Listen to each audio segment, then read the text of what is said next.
저것들은 다 드시고 오셨나요? 오늘 다 말씀하신 대로 먹는 내용인데요. 네. 오늘 말씀의 주인공은 엘리사입니다. 네. 그 구약의 대표적인 선지자가 두 사람이 있죠. 엘리야와 엘리사가 있는데 이제 열왕기서에서 특별히 두 인물은 굉장히 중요한 선지자로 나타나고 있습니다. 그런데 이제 엘리야와 엘리사를 생각을 하면 여러 가지 이제 기적들, 이적들을 행한 것을 저희가 잘 알고 있습니다. 근데 구약 성경에 보면 선지자들이 많이 나와요. 그런데 사실 이렇게 기적을 행했던 선지자들은 엘리야와 엘리사 둘밖에 없습니다. 그렇다면 이제 그 이유가 무엇일지 한번 또 살펴보고, 또 특별히 오늘 이 먹는 말씀들을 통해서 하나님이 우리에게 주시는 말씀이 무엇인지 한번 살펴봤으면 좋겠습니다. 오늘 두 가지 이 기적 한번 먼저 살펴보기 원합니다. 엘리사가 38절에 보면 다시 길갈로 돌아왔습니다. 돌아왔는데 그 땅에 흉년이 들었다고 합니다. 아마 이 흉년은 그 길갈에만 국한된 것이 아니라 이스라엘 전역에 있던 흉년이었던 것 같습니다. 이제 그곳에는 선지자 생도들, 그러니까 오늘날로 말하면 신학교 학생들이라고 볼 수 있어요. 저처럼 신학교 학생들이라고 볼 수 있을 것 같아요. 이제 하나님의 말씀을 전하고자 하는, 배우고자 하는 그런 선지자 생도들이 모여 있었던 것 같습니다.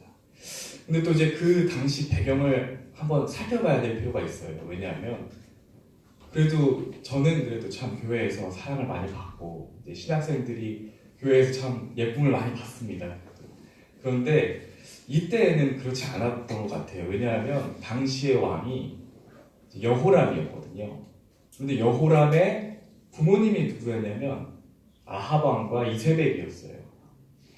그래서 바알 숭배를 하던 그 부모의 대를 이은 왕이 여호람이거든요. 그 이세벨이 이제 그 선지자들, 여호와의 선지자들을 다 잡아 죽이려고 할 때 오바댜가 다 숨겨두고 또 그렇게 막 구해주고 먹여 살리고 했던 것을 떠올리면 아마 이 당시의 여호람 때에도 그다지 이 선지자 생도들의 상황이나 형편이 좋지는 않았을 겁니다. 그런데 가뜩이나 그런데 이제 기근의 흉년까지 닥쳤으니 먹을 것이 거의 없었을 것으로 보입니다. 이제 선지자 엘리사가 그 길갈로 와서 보니까 너무 딱한 거죠. 그래서 사환에게 이렇게 말을 합니다. 큰 솥에 국을 끓여라. 그래서 다 같이 먹자 이렇게 했겠죠. 그랬더니 한 사람이 39절에 보면 들로 나갑니다. 이 들로 나가는데 이 들이라고 하는 단어의 원어상에서 또 다른 뜻이 야생의 그런 뜻이 있어요. 그러니까 야생으로 나가서 거기에 있는 것 중에서 뭘 하나 따와야 되겠다. 국을 끓이려면 뭐가 있어야 되지 않겠습니까? 그러니까 뭐 아욱이라던가 뭐 쑥이라던가 이런 풀이라도 좀 뜯어와서 넣으려고 했던 것 같습니다. 그래서 그렇게 나갔는데 그 나갔던 사람이 들호박처럼 생긴 것을 발견한 것 같아요. 이게 성경에서 정확히 그게 무엇인지는 나타나지 않고 있습니다. 근데 그게 뭐 들외, 들호박 이런 것이라고 얘기를 하더라고요. 근데 그것을 따서 옷에 이렇게 가득 담아가지고 돌아왔습니다. 그리고서는 펄펄 끓는 국 속에 그 가져온 들호박을 집어넣었습니다. 그런데 아무도 그 들호박의 정체를 몰랐다고 그래요. 넣으면서도. 자기들이 먹을 건데 자기들이 먹을 것을 끓이는데 그게 뭔지도 모르고서는 그냥 넣은 거예요. 무슨 일이 벌어졌냐면 바로 우리가 성경에서 보는 것처럼 한 맛을 본 사람이 소리를 칩니다. 솥에 죽음의 독이 있습니다. 이게 무슨 말이죠? 이거 못 먹는 국이라는 거예요. 이게 사실 해석이 명확하진 않습니다. 왜냐하면 원어상에는 솥에 마웨트가 있습니다라고 나와 있습니다. 그 마웨트가 뭐냐면 죽음이라는 단어거든요. 그러니까 솥에 죽음이 있습니다라는 말이에요. 독이 있다라는 말은 아니고 죽음이 있습니다. 그래서 이게 어떻게 해석하면 이게 죽음에 이를 정도의 독이 있는 독초를 넣었구나 라고 생각할 수도 있고, 혹은 너무 쓴 국을 만들었구나 이렇게 생각할 수도 있습니다. 근데 이렇든 저렇든 공통점은 뭐냐면 먹을 수 없는 국을 만든 겁니다. 이거는 먹을 수가 없는 국을 만든 거예요. 그랬더니 엘리사가 바로 즉시 행동을 취합니다. 무슨 행동을 취하나요? 가루를 가져오라고 합니다. 그래서 가루를 가져오라고 해서 즉시 넣으라고 해서 먹으라고 합니다. 그 가루를 넣고 나서 먹으라고 했더니 독이 사라지게 됩니다. 해로운 것이 사라졌다고 원에 나오더라고요. 저희 집에서도 이런 광경을 종종 보거든요. 저희 어머니가 이제 요리를 하시다가 아차! 이러시면서 이제 이것은 먹을 수가 없는 그런 상황이 된 것 같은 말씀하세요. 그러면 이제 저희 아버지께서 갑자기 뛰어나오셔가지고 가루를 가져오라고 하시거든요. 그 고향의 맛이 나는 가루를 이제 조금 뿌리시고 이제 좀 그게 없을 때는 또 이렇게 라면 스프 같은 거 좀 넣으시고 하시면 다시 그 죽음이 있던 그 국이 생명력이 다시 회복이 되는 것을 이제 종종 봤습니다. 저희 아버지도 목사님이셔서 역시 하나님의 사람이시구나 그런 생각을 이렇게 했는데 그럼 뭐 지금 이 첫 번째 이야기가 뭐 쓴맛을 없애는 레시피를 알려주는 성경도 아니고요, 그렇죠? 그 무슨 내용이 있는 것일까 곰곰이 한번 고민을 해봤습니다. 여기서 보면은 엘리사는 당황하지가 않아요. 음식이 완전히 망쳐버렸고 이제 그 무리들은 소태 죽음이 있습니다. 어쩌면 저는 이렇게 그냥 이럴 수도 있고 저럴 수도 있다고 말했지만 정말 죽음의 독이 있는 상태의 음식이라면 독초를 푼 음식이라면 큰일 난 거거든요. 정말 먹을 수 없는 상황인 것이고 그리고 너무 배고파서 다 아사 직전인데 먹을 수가 없게 되면 절망적인 상황이죠. 그렇지만 엘리사는 즉시 해결책을 제시를 합니다. 이 먹을 수 없는 것입니다 라는 말은 무슨 말이냐면 못 먹습니다. 이거 못 먹는 거예요. 그 말이에요. 죽음의 독이 있습니다. 이 말이 무슨 말이냐면 이 국은 못 먹는 겁니다. 그렇지만 엘리사는 그렇게 생각하지 않았던 것 같습니다. 먹을 수 있는 걸로 보였던 거죠. 그럼 두 번째 이야기를 한번 볼게요. 두 번째 이야기에서는 한 사람이 바알살리사라고 하는 지역에서 옵니다. 근데 그 사람이 뭘 가져오냐면 떡 20덩이와 채소 한 자루를 가져옵니다. 그리고서는 엘리사에게 그것을 내놓습니다. 그런데 엘리사가 그것을 받아가지고 사환에게 이렇게 말합니다. 가서 무리에게 주어 먹게 해라. 근데 사환이 반문을 하죠. 뭐라고 반문을 하죠? 택도 없습니다. 간에 기별도 안 갑니다. 이걸로 100명이 어떻게 먹죠? 이것은 무슨 말이냐면 약간은 불만이 조금 섞여 있는 거예요. 논리적으로 말이 안 된다는 거죠. 합리적이지 않다는 말입니다. 그런데 엘리사는 그럼 생각이 없이 그냥 이렇게 주어서 먹게 해라 이렇게 했을까요? 직장에서 이렇게 상사가 말도 안 되는 요구를 하면 부하 입장에서는 사실 머리 아프거든요. 왜냐면 욕 먹는 것도 안 돼. 100명에게 이 음식을 가져와 주면 사람만 욕을 먹는 거거든요. 이걸 누구 코에 붙이라고 가져왔어. 그러면은 엘리사 선지자님 가져다 주라고 그랬어. 그러면 해결되는 것도 아니고. 그러면 어떻게 되느냐. 이 본문은 도대체 우리에게 무엇을 말씀해 주시는 것인가. 근데 저는 이 본문을 보면서 신약의 한 말씀이 떠올랐습니다. 여러분 떠오르는 말씀 없으세요? 오병이어의 말씀이 생각이 납니다. 예수님께서는 오병이어뿐만 아니라 7병이어 5,000명을 먹이신 오병이어의 기적과 4,000명을 먹이신 7병이어의 기적 두 번을 행하셨어요. 그 이야기가 참 떠오릅니다. 아마 그 유대인들도 이스라엘 사람들도 예수님이 그 오병이어의 기적을 행했을 때 그 사람들은 예수님보다 엘리사를 먼저 잘 알고 있었을 거거든요. 그러면 아마 오병이어의 기적을 보면서 이거 엘리사가 행했던 기적인데 이렇게 생각했을지도 모르겠어요.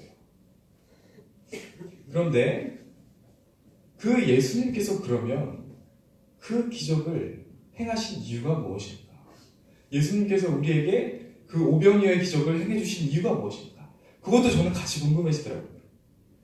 엘리사를 통해서 오늘 굶주린 신자들, 하나님을 찾는 사람들을 하나님께서는 먹이고 계세요. 예수님께서도 역시 오셔서 굶주린 자기를 진짜 예수님의 말씀을 듣고자 모인 그 청중들에게 먹이셨단 말입니다. 그 마음을 우리가 이 본문에서 볼 필요가 있습니다. 단순히 그냥 떡 20개랑 채소 한 자루로 100명이 먹었구나. 그냥 가루에 국에 독이 있었는데 가루를 뿌렸더니 그 독이 사라졌구나. 선지자의 제자들이 배불리 먹었구나. 이렇게 이해하고 넘어가는 것이 아니라 하나님께서 왜 그러한 기적들을 우리에게 베푸시는지 그것을 우리가 이 본문에서 느낄 필요가 있습니다. 이 본문은 저는 하나님의 그 사랑의 성품을 너무 잘 드러내주는 말씀이라고 생각을 합니다. 여기 등장한 사람들은 선지자 생도들이었습니다. 이스라엘 백성들, 우상 숭배하는 그 사람들이 아니고 하나님을 찾아 하나님의 말씀을 쫓는 사람들이었습니다. 그런데 그 사람들도 어땠냐면 믿지를 못했습니다. 잘 알지를 못했어요. 하나님이 자기들을 어떻게 먹으실지. 그리고 심지어 하나님께서 자기들을 먹일 방법을 엘리사를 통해서 실행하시려고 하는데 나가서 가져온 것이 뭐였냐면 영 쓸모없는 것을 가져왔어요. 먹을 수 없는 것을 가져왔습니다. 그러나 그것을 엘리사를 통해서 하나님께서는 우리가 먹고 남는 음식을 주셨습니다. 이 두 가지 본문에서 공통적으로 나오는 표현이 있습니다. 그게 무엇이냐면 41절에 보면 엘리사가 이르되 그러면 가루를 가져오라 하여 솥에 던지고 이르되 퍼다가 무리에게 주어 먹게 하라 하네.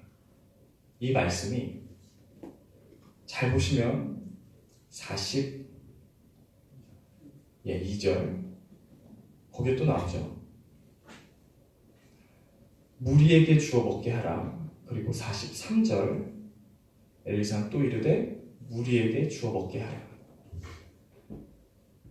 그런데 이 사환이 반문했을 때 이것은 100명이 먹기에는 너무 적은 양입니다 라고 반문했을 때 엘리사는 한 번 더 그에게 하면서 그 근거를 뭐라고 말하냐면 자기 생각이 아니고 자기 의견이 아니고 여호와의 말씀이 그들이 먹고 남으리라 하셨느니라 이렇게 말씀합니다. 여러분 우리가 요즘에 기도를 할 때 제가 청년들하고 대화를 하면서 이런 걸 느껴요. 청년들이 기도를 하는데 저도 청년이지만 청년들이 기도를 하는데 조금 이상한 걸 느낄 때가 있어요. 예전에는 그 기적, 놀라운 이적 이런 거에 굉장히 심취한 시대가 저희 나라에 있었거든요. 전 세계적으로도 병 고치는 거, 뭐 이렇게 막 놀라운 일들 이런 것들이 막 있다는 그런 것들이 1970, 80년대 이렇게 막 굉장히 유행했었습니다. 그래서 그때 그런 것들에 대해서 우리가 많이 경계를 하기도 하고 무분별하게 받아들이고 수용하는 것에 대해서 우리가 굉장히 조심스러워하고 했었죠. 그런데 요즘에는 반대 상황이 있습니다. 요즘에는요 기도를 하는데 기적을 기대하지 않습니다. 청년들이 하나님 앞에 나오는데 무언가 새롭게 놀랍게 바뀔 것을 기대하지 않습니다. 하나님께서 자신들을 먹이시고 하나님께서 자신들이 할 수 없는 일을 행하실 것이라는 기대가 사라졌습니다. 저는 그것을 보면서 이건 또 반대로 너무 심각한 상황이 아닌가 하는 생각이 들었어요. 기도를 하는데 마치 공중에 흩날리는 기도를 하는 것처럼 누군가 듣는 대상이 없는 기도를 하는 것 같은 느낌이 들어요. 분명 우리의 기도를 들으시는 하나님이 있고 우리를 먹이시고 돌보시고 살피시는 하나님이 계신데 기도를 할 때 그런 기대감이 전혀 보이지 않습니다. 그런 청년들을 많이 보아요. 여러분 그 문제를 어떻게 생각하십니까? 저는 너무나 심각한 문제라고 생각합니다. 하나님께서 설사 우리에게 대답하지 않으시고 응답하지 않으시고 그 뜻을 알려주지 않으신다고 할지라도 우리는 하나님 앞에 주님의 뜻을 알려주시옵소서, 주님의 음성을 들려주시옵소서 간절하게 구해야 하는 거거든요. 그 가운데 주님의 응답이 있는데 이제는 그게 너무 익숙해지다 보니까 아예 기대감이 사라지는 것 같은 모습을 보여줍니다. 그런데 반대로 굉장히 믿음이 좋은 것처럼 행동해. 너무너무 아이러니한 일입니다.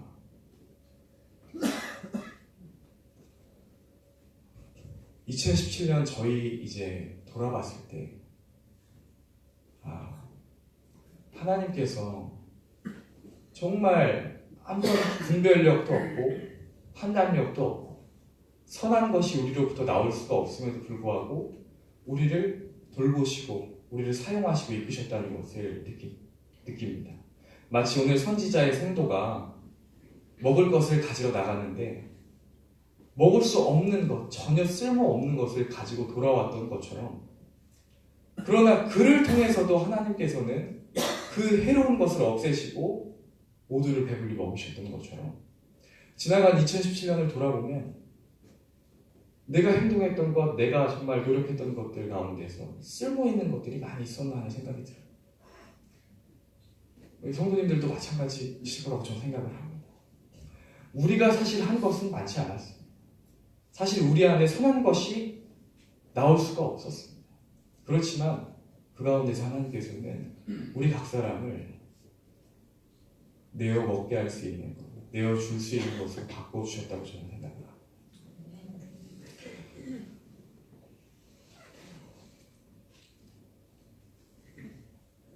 오늘 이 말씀에서 저는 조금은 요즘 신학적인 추세랑은 조금 안 맞는 말씀을 드렸어요. 왜냐하면 신학교에서도 요즘에는 지성주의를 강조하고 어떤 하나님의 어떤 그런 기적적인 것들, 이런 것은 강조하지 않거든요. 그러나 여러분, 하나님께서는 우리의 선하지 않은 것, 우리의 쓸모없는 것을 통해서 무한한 것, 하나님의 선하신 것, 놀라운 것을 반드시 일하십니다.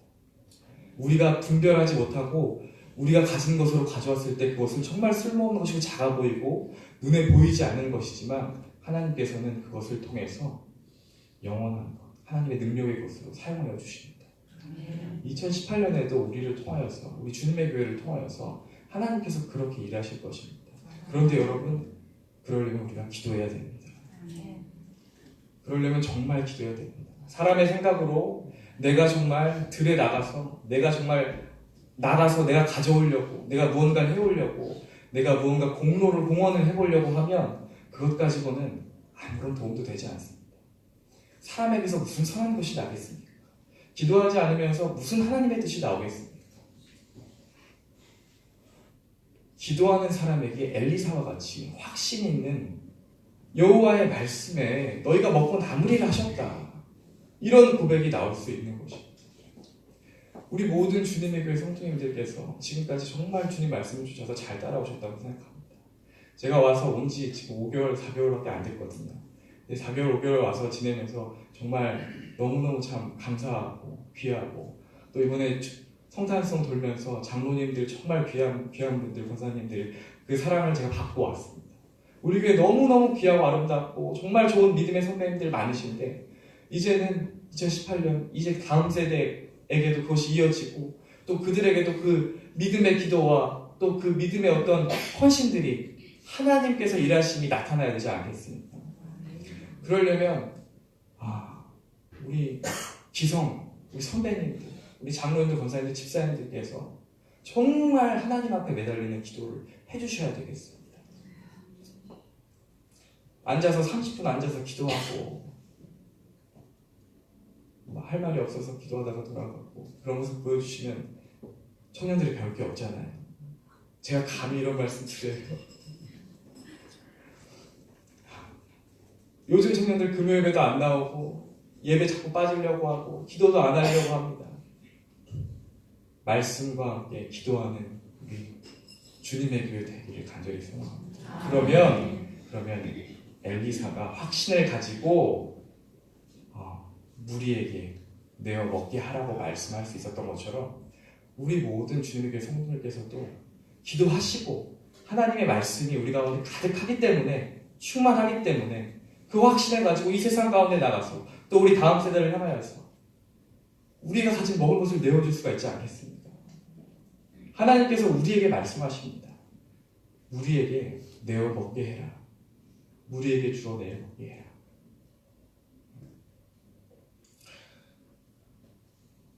제가 오늘 그 원고에 없는 내용인데 제가 오늘 아침에 택시를 타고 잠깐 택시를 탈 일이 있었습니다. 네, 택시를 탈 일이 있었는데 제가 싱글싱글 항상 웃으면서 다녀가지고요. 웃으면서 택시에 탔더니 그 기사님이 저를 보더니 되게 뭐 말을 걸고 싶으셨나봐요. 그래가지고 말을 막 거시더라고요. 근데 저도 그러면 무슨 생각부터 하냐면 저는 언제 교회 다니자고 말씀을 드리지 이 생각을 좀 하거든요. 교회 한번 다니셔야죠 이렇게 말씀 드릴까지 기다리고 있는데 먼저 교회 얘기를 하시더라고요. 혹시 어디 교회 아세요? 이렇게 얘기를 하시길래 제가 어디 교회 전도사예요. 주님에게 전도사예요. 네, 지금 교회 가는 길이에요. 이렇게 말씀을 드렸어요. 왜 그렇게 먼저 말씀을 거셨나 했더니 그분께 그 기사님께서 아들이 둘이 있는데 아들 하나가 너무 속을 썩인답니다. 아들이 하나가 이게 내 배에서 나왔나 싶을 정도로 속을 썩인다고 합니다. 그 아들 생각만 하면 운전하면서도 손님이 없을 때 한숨을 푹푹 쉬면서 아버지 주여 그렇게 계속 하신다는 거예요. 근데 제가 그 얘기를 듣는데 눈물이 막 나는 거예요.